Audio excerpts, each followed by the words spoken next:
Hola, buenas noches a todos. Este es el primer viernes de febrero y quiero empezar con ustedes a compartir un análisis, un estudio acerca de los salmos, pero nos vamos a ir muy lento. Antes que nada quiero agradecer a mi papá que hace ya un tiempo me regaló unos libros de los cuales vamos a utilizarlo para este estudio de los salmos. Y bueno, quería darle las gracias a mi papá por este regalo de estos dos ejemplares que me regaló. Vamos a entonces a empezar con el Salmo 1 y en esta ocasión no es un salmo de David.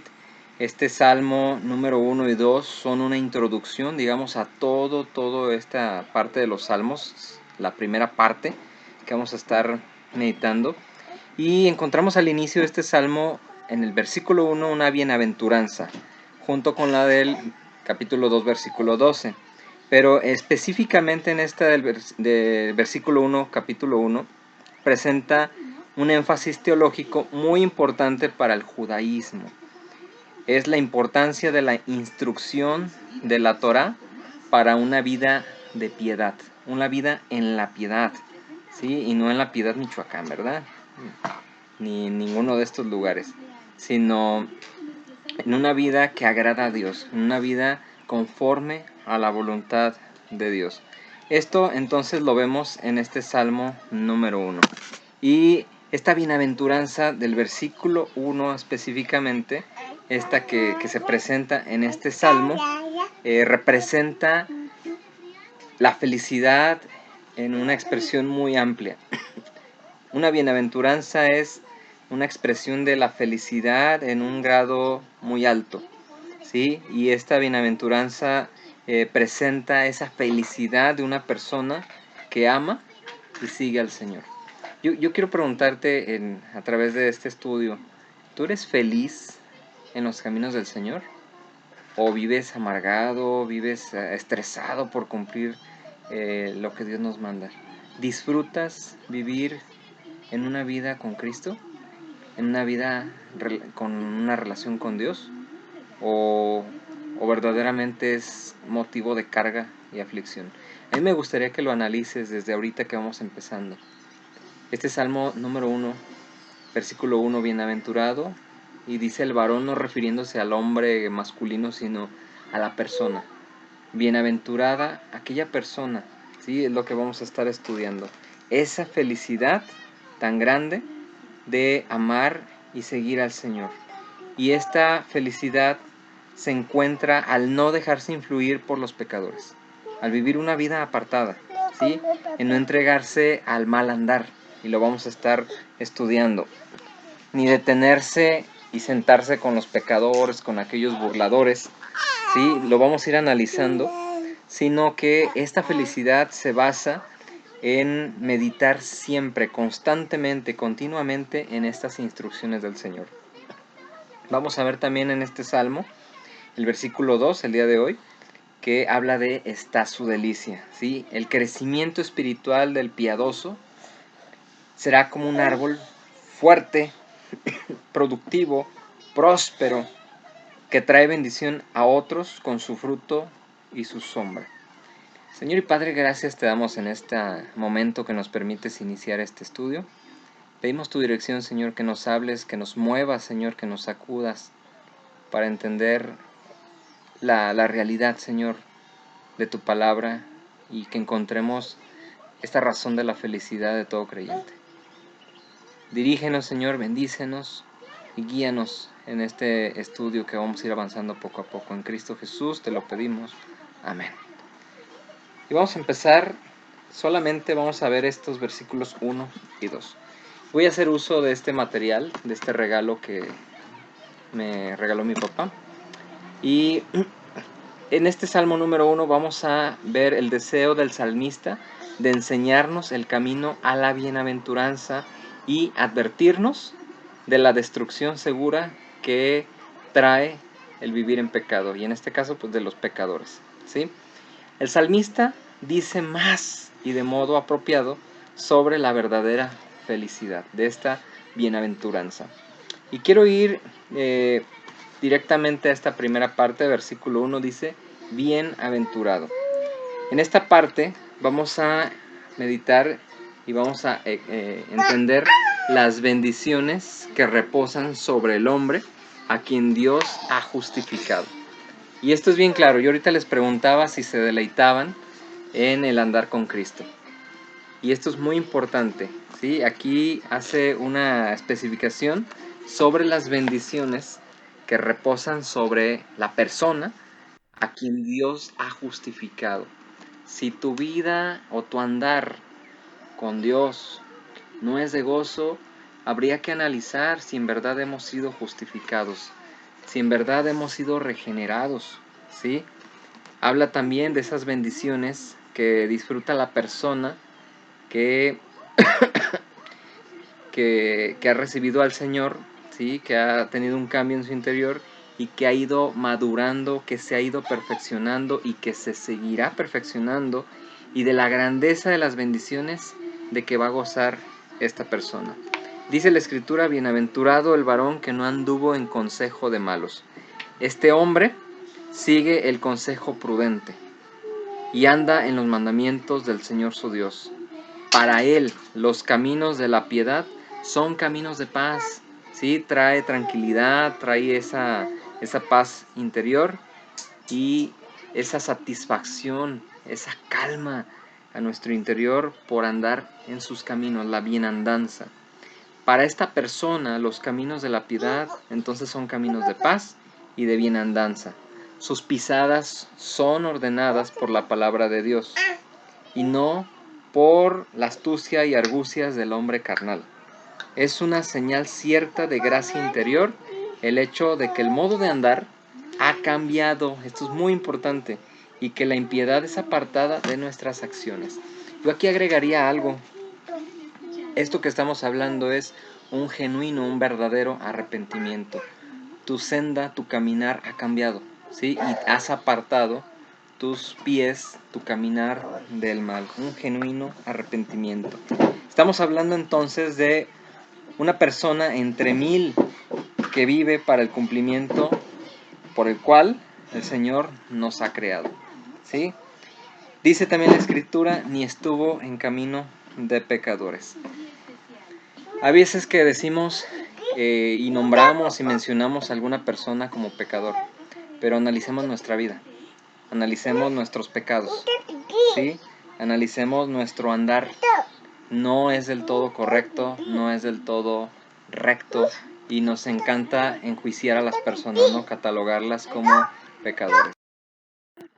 Podemos catalogar entonces a algunas personas como avaros, algunos como fornicarios, algunos como viciosos, y a lo mejor al vicioso no le gusta la avaricia, o a lo mejor al vicioso no le gusta la fornicación o el adulterio, y viceversa, ¿no? O puede haber quienes tengan de todo, pero cada persona tiene su propio pecado, ¿sí? Y hay ciertos pecados dominantes para todos ellos. Pero como dice Isaías 55:7, por lo tanto, deje el impío su camino. Entonces, bienaventurado el que no anda por un camino semejante. ¿Quién de nosotros ha escuchado de personas que al mencionar a Dios, al vernos orar, ¿sí? Al vernos leer la palabra de Dios, se burlan, se mofan, se ríen de una manera muy pesada de todo esto? ¿Quién ha escuchado entonces quien se mofe, se burle del pecado, quien se mofe de la eternidad, quien se burle del infierno y del cielo, y quien se burle del Dios eterno? ¿Sí? Creo que todos nosotros conocemos a alguien que tiene esta burla muy pesada. Pero el hombre o la persona bienaventurada es aquel que conoce una filosofía mucho mejor, ¿sí? Tiene un pensamiento mucho más allá de todo esto. Tiene un sentido demasiado claro de la presencia de Dios para permitir que su nombre sea blasfemado, y se aparta de ello.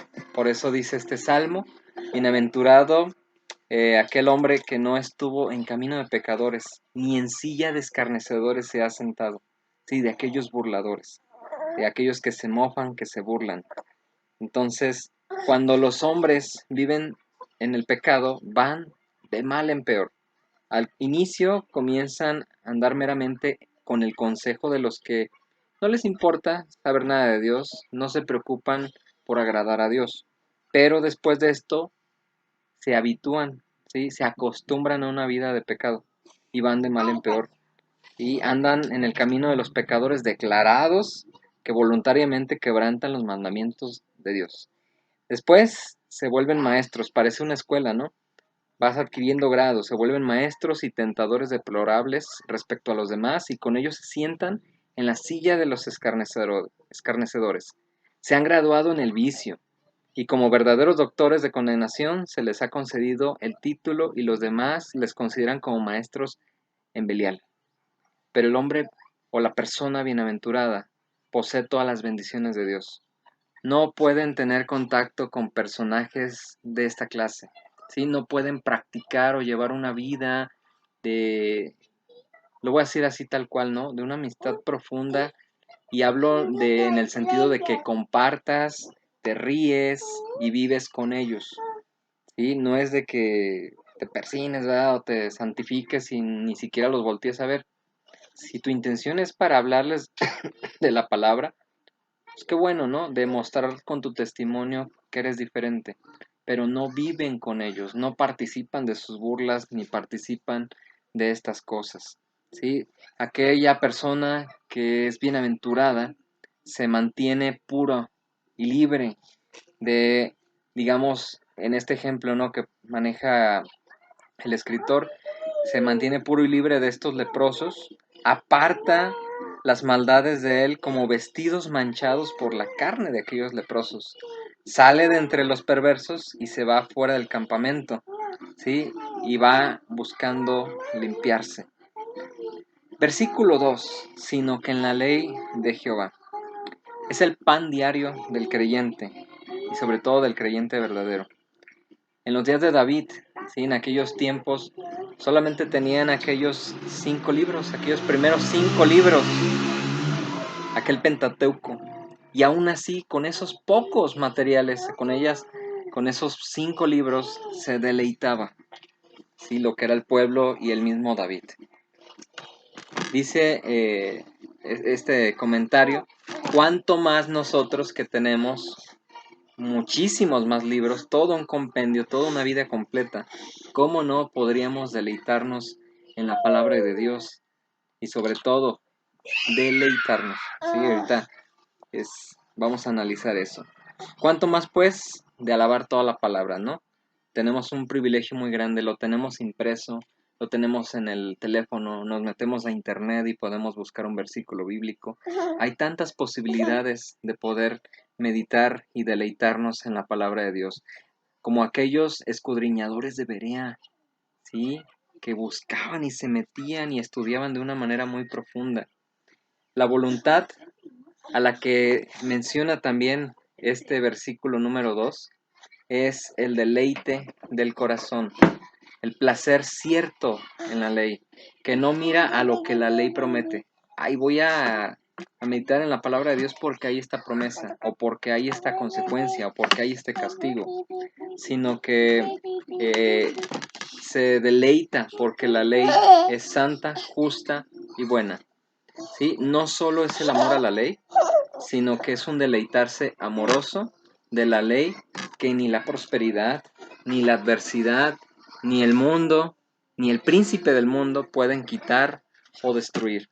Como aquella parte de la escritura en Romanos, ¿no? Romanos 8 que nos habla, ¿quién nos podrá separar del amor de Dios? ¿Quién nos puede quitar el deleite de disfrutar la palabra de Dios? Analicemos bien esto, ¿sí? El tener prosperidad nos puede privar de deleitarnos en la palabra de Dios. ¿Hay algo más deleitoso que estudiar la palabra? Las adversidades, los problemas, ¿sí? El mundo, la situación en la que estamos viviendo, podremos añadir, la pandemia nos puede quitar ese deleite en la palabra de Dios, al contrario, ¿verdad? Alguien que vive en pobreza puede privarse de disfrutar la palabra de Dios, ¿no, verdad? Ni la mala fama, ni la cruz, ni la muerte, ni el infierno. En medio de las adversidades es cuanto más brilla la palabra de Dios. Sí, también dice aquí, y en su ley medita de día y de noche. Esta parte me gustó mucho y la comparto con ustedes. Si en oración y dependencia de Dios nos sentamos y lo estudiamos, podremos contemplar mucho más de lo que se nos presenta a la vista. Hay veces que tenemos esa mala costumbre, leer por cumplir, ¿sí? Un compromiso, un reto, leer algún versículo, algún capítulo completo, pero el sentarnos en oración y buscando la dirección del Señor, podemos encontrar muchísimo más de lo que podemos nosotros, de lo que nosotros podemos encontrar con una pasada, con una lectura rápida, ¿sí? Es posible que cuando leamos o miremos, pues a lo mejor no vemos nada o vemos muy poco. Es posible entonces esto, pero veamos un ejemplo, ¿sí? El siervo de Elías fue a mirar una vez y no vio nada, por lo que se le dio la orden de ir a mirar 7 veces. ¿Qué ves ahora?, le preguntó el profeta. Veo una nube que asciende como la palma de la mano, y antes de poco toda la superficie de los cielos se hallaba cubierta de nubes. Igualmente es posible que echemos una mirada muy ligera, muy rápida sobre un pasaje y a lo mejor no veamos nada, ¿sí? O veamos muy poco, o sea muy superficial lo que encontremos. Pero meditemos sobre él con frecuencia. Vuelve, regrésate, léelo otra vez. Pronto verás luz como la luz del sol. ¿Sí? Son varios comentarios de algunos otros escritores. La boca de los justos meditará sabiduría. ¿Sí? Una hermosa metáfora, puesto que indica un conversar constante, familiar, con la ley del Señor, que es aquello en que debería ocuparse el hombre, porque ¿qué creen? Los seres humanos, ¿verdad? El hablar es una peculiaridad. Nos encanta, ¿verdad? A unos más que otros, pero es algo común en el ser humano. Ah, quiero cerrar con esto. El hombre piadoso que quiere buscar y conformarse a la voluntad de Dios, lee la palabra de día para que, viendo los demás sus buenas obras, puedan glorificar a su Padre que está en los cielos.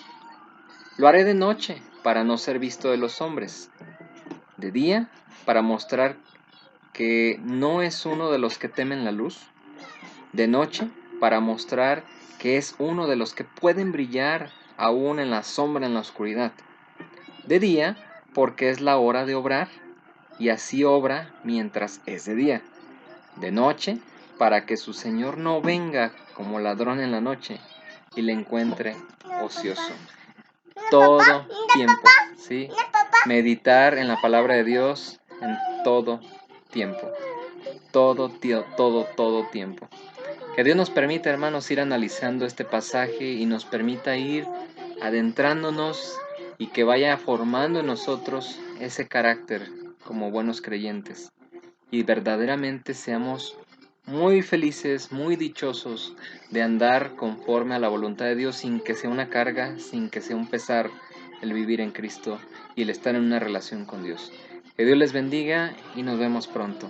Bendiciones.